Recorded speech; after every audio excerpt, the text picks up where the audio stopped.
Hello everyone, this is your host for Latina Role Models, Damaris Ramos, and tonight we have Marisol Bennett.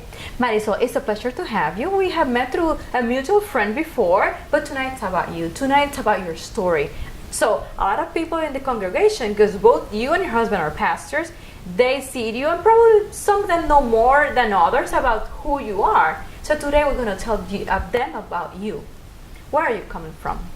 Okay, I was originally born in Puerto Rico, quickly moved to the States. My father was in the Army.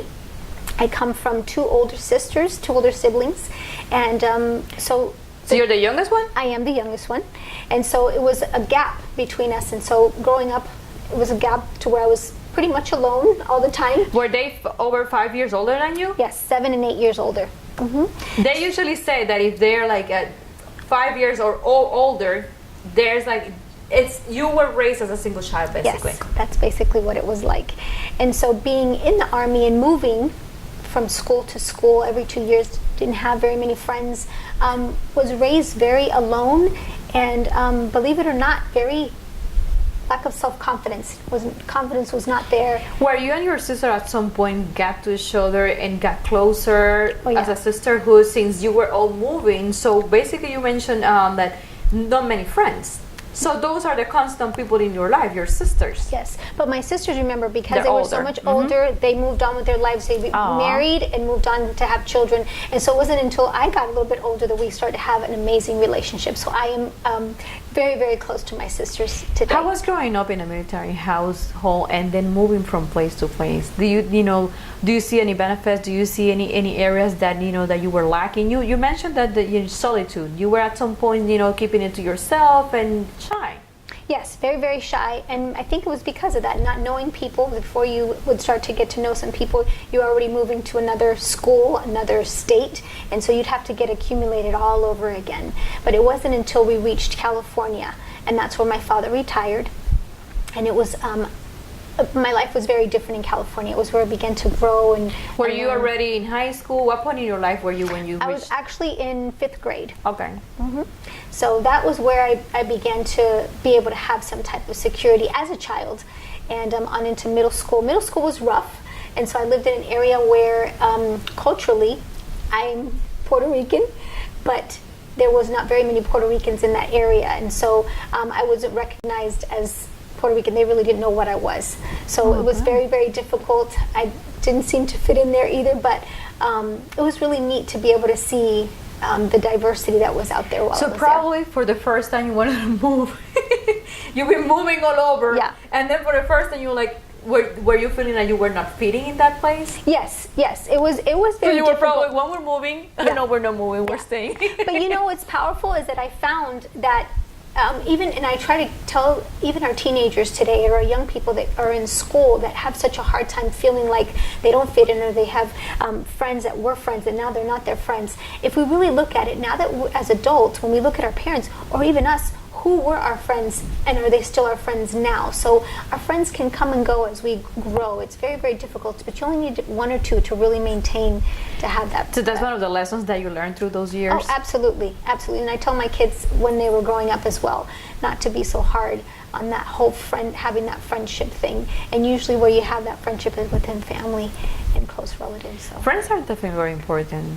Especially when you, like in my case, I moved from Puerto Rico to here, so all my family is there. So friends become the selected family that I choose to be with. Yeah. These type of friends that are like, and we have different friends throughout life and through different processes that we go through too. Mm-hmm.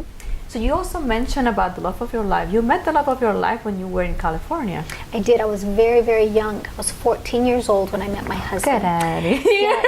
So Really? We've been together 33 years for God's glory. We've been married 25.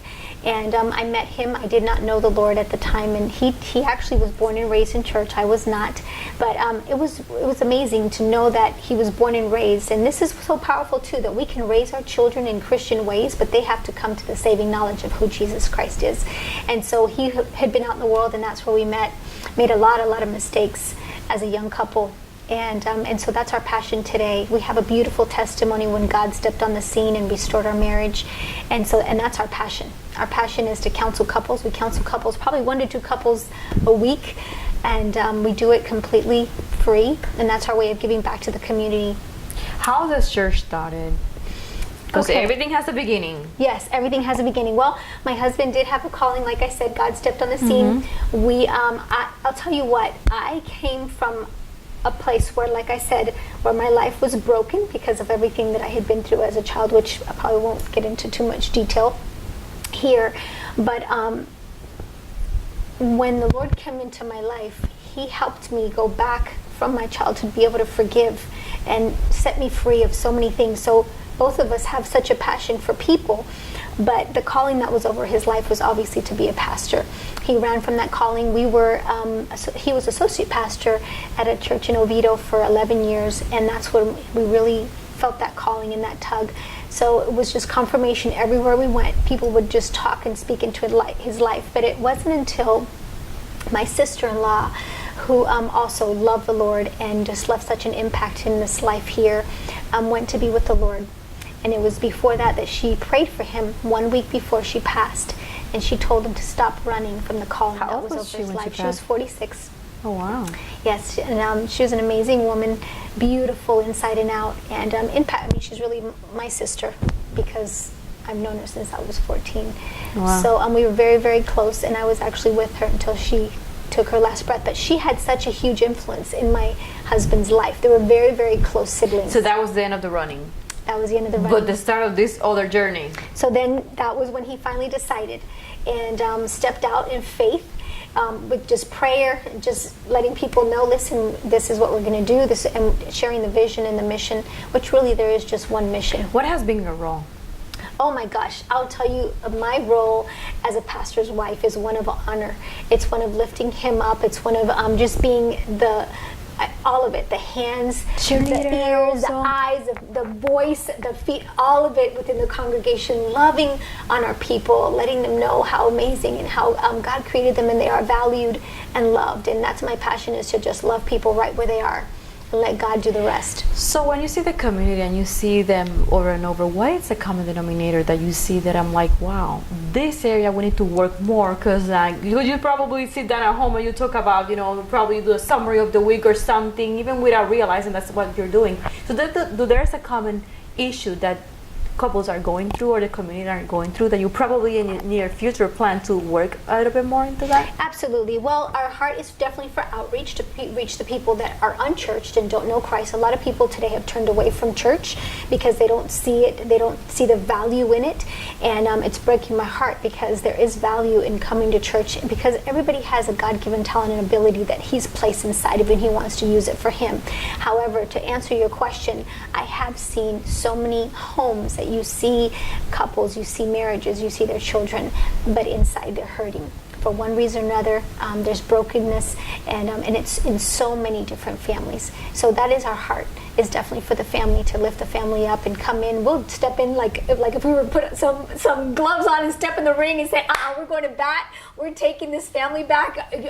Divorce is not an option. We're going to figure this out. We're going to do it together. And so we've come alongside so many families, and so we've seen so many marriages restored in our church, right in our church. And so to God be the glory for what He's doing. But that is probably the common denominator, is everybody's pulling different ways.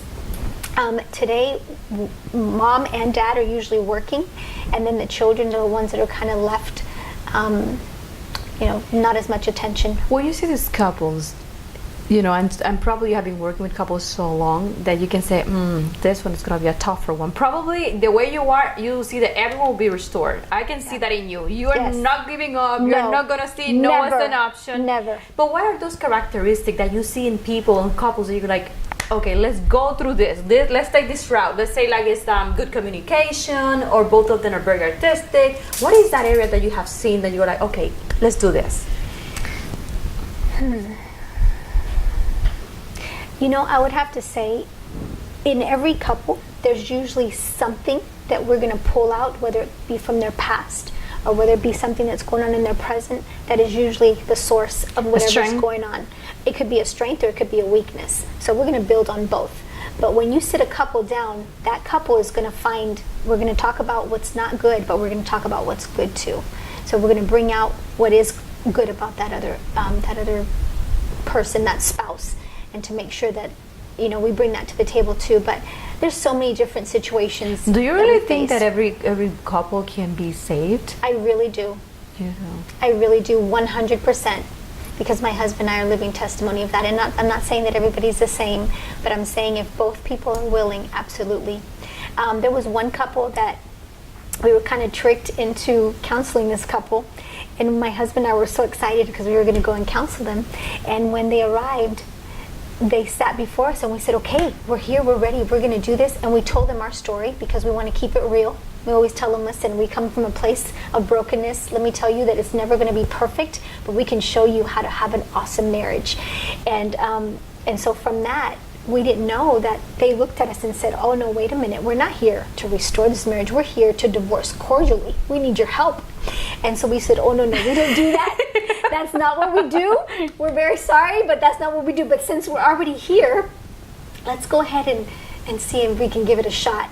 I will tell you, Damaris, that by the time that counseling was over, the four of us were weeping. We were crying. What a glimpse of hope that we saw in that marriage. And today you have to see how they serve the Lord. They just bought a home together. They're about to renew their vows. And they were coming to get a friendly divorce. To cordially be divorced. You have to see their children today, how those kids are thriving. Their countenance is completely different because they have a home and a family, and it's so powerful. So there's always hope for everyone. But I believe that you can only go as far as what you know or your limitations. You need somebody else to come alongside you and mentor you. And what do you think that makes a difference? Oh, between someone coaching, that's what you're doing, coaching them, absolutely, guiding them, and someone doing it on their own. Because you can only know, either you've been raised a certain way, you've seen a certain way of what a marriage should look like or what it isn't, and you are obviously coached a lot by the world. Sometimes now you have a situation in your marriage or something happens and people right away, get a divorce. What are you doing? What are you waiting for? Just move on, But nobody knows that it's worth the fight, because it's worth you not having that step parent, or I'm not saying anything, because there have been amazing families that needed to possibly get a divorce and do that. But what is that diamond that when that area that you're like, we need to have that, every couple need to have that? What is that area that you're like, this is the space, like without this it's not possible? And I guess I know the answer at this point, but what is that? It's forgiveness. I'll say Jesus, but go ahead. Oh no, definitely. Well, it's definitely Jesus. But that's okay. That's okay. Yes. Forgiveness. He's definitely, Jesus, because what happens is we say, Jesus, forgive me, right? But then I'm not willing to forgive. Don't worry, forgiveness. Why forgiveness? Oh, because it breaks everything. It's the way. And holds everything and breaks everything. Absolutely. We have come up to our last minute. So what would be a recommendation that you will have, not necessarily for a couple, but women who, because you are also in a business for women. You are one of the directors. I am the director of a beautiful unit. We're called the Believers Unit in Mary Kay. Mary Kay. So what will be your recommendation for these women that are watching you? The recommendation as far as what? As a role model.